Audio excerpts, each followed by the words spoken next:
حضرت علی رضی اللہ تعالیٰ عنہ کو 19 رمضان 40 ہجری اور 660 عیسوی کو صبح کے وقت مسجد میں عین حالت نماز میں ایک زہر میں ڈوبی ہوئی تلوار سے زخمی کیا گیا۔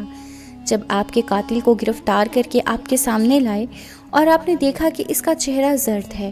اور آنکھوں سے آنسو جاری ہیں، تو آپ کو اس پر بھی رحم آ گیا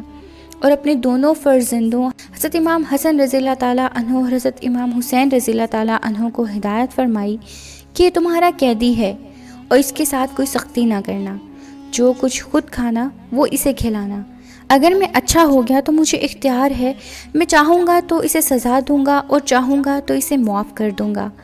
اور اگر میں دنیا میں نہ رہا اور تم نے اس سے انتقام لینا چاہا تو اسے ایک ہی ضرب لگانا، کیونکہ اس نے مجھے ایک ہی ضرب لگائی ہے، اور ہرگز اس کے ہاتھ پاؤں وغیرہ قطع نہ کیے جائیں،